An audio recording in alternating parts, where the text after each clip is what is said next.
คนขี้ให้นี่นั่นนี่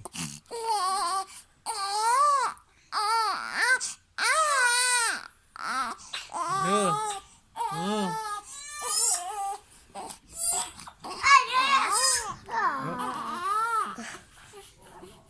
น้องไอตายอันนี้มันเอื้อยเนาะอันนี้เอ้ยจิมเนาะอันนี้มันแม่น้อยเนาะ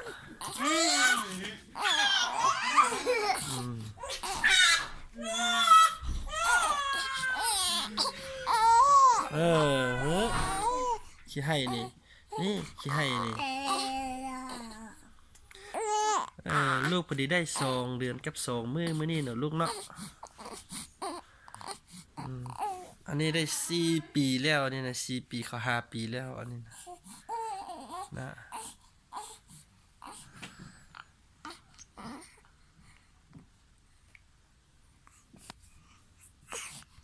อันนี้มัน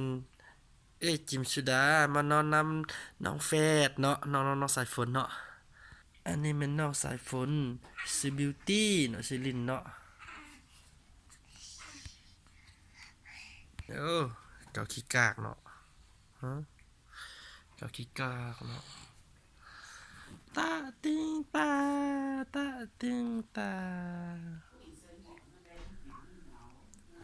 ผมพาเนาะลูกเนาะหนาวเนาะน้องก็เอาซบออกสิจ๊ะนอนน้ำนองไม่ปล่อยตายวะ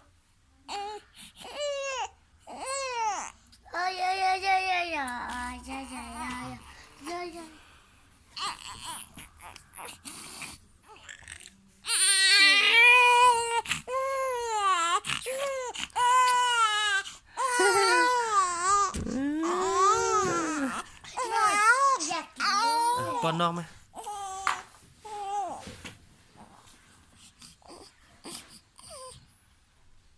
บุกิน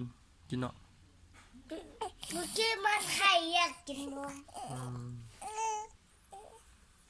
นางแมวป่านี่นะนางแมวป่านี่นะ